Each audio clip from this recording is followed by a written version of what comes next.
See this?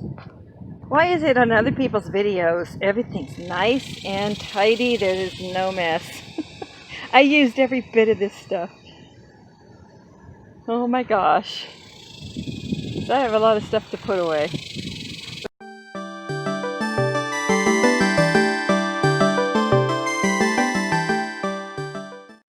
There you go. Everything's all cleared up, cleaned up, and set up.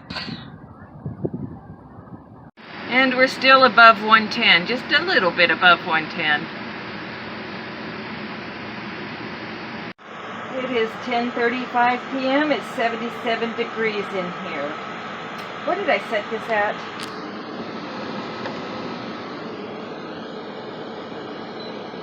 Okay, I had it set at 72, but that's not uncommon for portable air conditioners. And tomorrow I'll come in here, I'll do some cleanup, put some stuff away, throw some stuff away, and get this place looking halfway decent so that I can continue on with my work. This is my air vent grill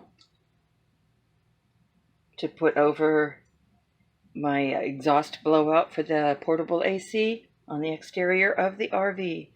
So what I did was it does not have to be sealed down because actually I want the water to be able to bypass this and flow back out instead of it trapping water in. So what I did was I just put some butyl tape up here. This is just to hold it down so that I can screw it down better. It doesn't matter if it stays on. And then for the screw hole sections, there is some butyl tape with a dab of caulk on it for the screws to go through. So, and I have my drill set up. So I'm going to go outside and finish this job. I also notched out a section on the bottom for the drain hose. And there you have it. It is installed. Self-tapping screws are really the way to go. They really are. And now I have a bunch of... I did 2 holes with the drill bit, but with aluminum, it's better if you use self-tapping screws because they tighten down to the aluminum. Whereas if you drill a hole, even if the hole's tinier than the screw still doesn't want to go in as tight. So I just back those out and put self-tapping screws the whole way around. Yeah, it's not the prettiest job, and it doesn't quite cover the bottom like I thought it would, but that's okay. When you're looking at it from above, you're less likely to notice that anyhow.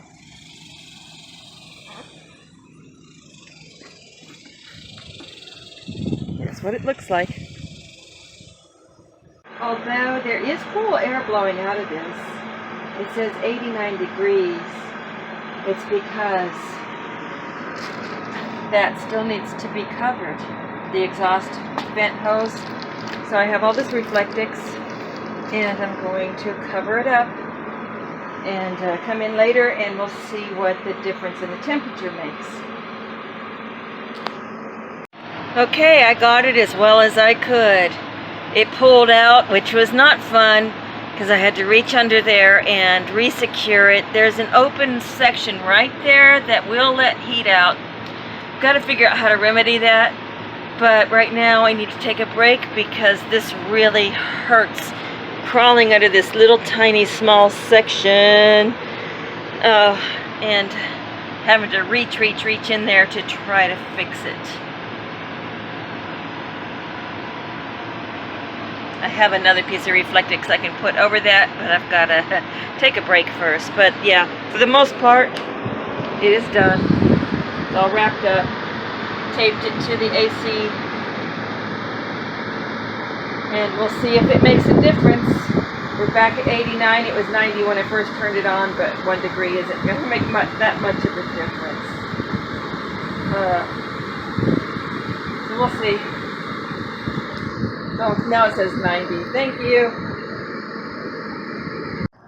Well, at least the drain hose is working. Dripping, dripping, dripping. That's a good thing. However, This is actually restricting my airflow. So maybe I should, get my needle, ouch, that's hot, my needle nose pliers and just open that up some. Now I kind of wish I had done a trial thing and I didn't even think about it before I screwed this thing in and made all these holes.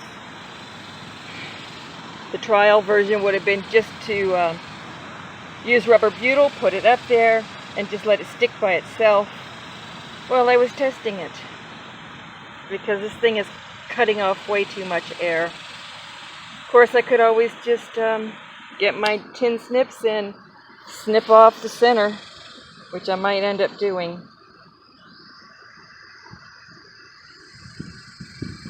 Or just break down and buy a new darn roof air.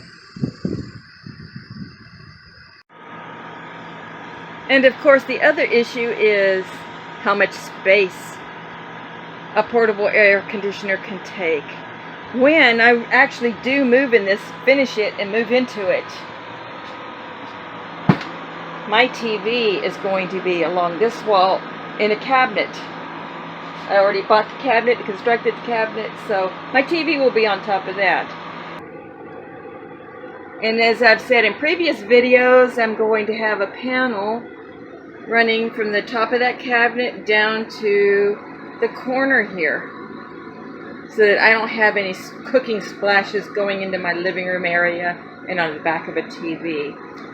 Over here in this section, I plan on putting an oversized chair. It's not a love seat. It's smaller than a love seat. It's just an oversized chair that has a mattress in it. In this corner, and that corner, sounds like I'm doing a boxing match, I'm going to put a small table with a lamp on it. And of course right here, I'm hoping that I can get a small lazy boy chair in that section. And just have this as my nice quaint little living room. Right now it's my nice not so quaint work area with Will Robinson's Danger Will Robinson robot. At least he's not flaring his arms. That's good. I guess. Oh yeah, and a new stinky hose. Yay! Alrighty, let's learn from my mistakes. I should have known better. In my haste, I wasn't thinking. The portable AC is on the other side of this, right? The exhaust hose, that is. Guess what?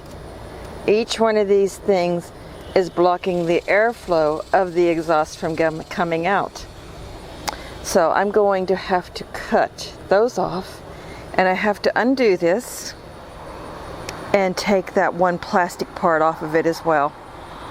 I was not thinking. Basically what happened was when I was installing the Reflectix, it came apart on the inside, which was why I was getting so much heat. Now I have got it all back into there. Tried to take this part off. It's really jammed in there for some reason. I don't know why. Maybe the heat kind of fused it. But I got it all back together. So what I'm going to do is just cut off the louvers on the center section and just let it vent through the screen so that I can help protect it somewhat.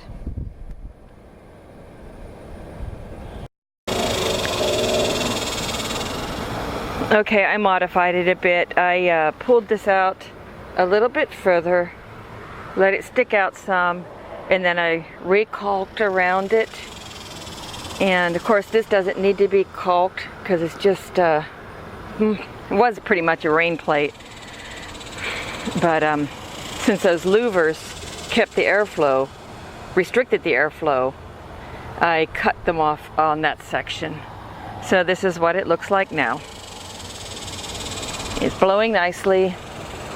I'll let it run for a little while and see how it works inside.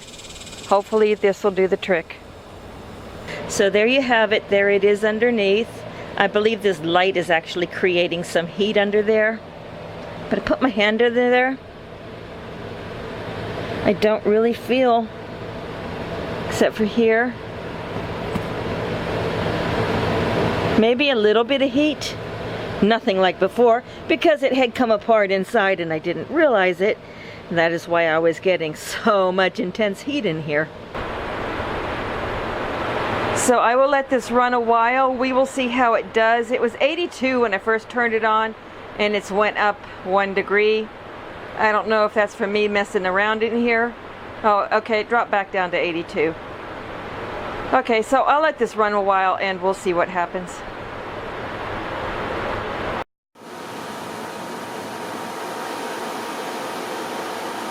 It is about a week later since I started the air conditioner project. I really don't think a portable AC is the way to go for an RV. It's not really cooling it down all that much, although I still have to put a second layer of insulation over my vent hose. It's just not really working all that well. It's, you know, my renovation has been stalled because of this. It's just too hot to work in here. So, and yeah, a lot of people are saying, no, one hose ACs don't work as well. You have to get the 2-hose system. Well, that doesn't work so well for an RV. You have such limited space for just the portable AC alone.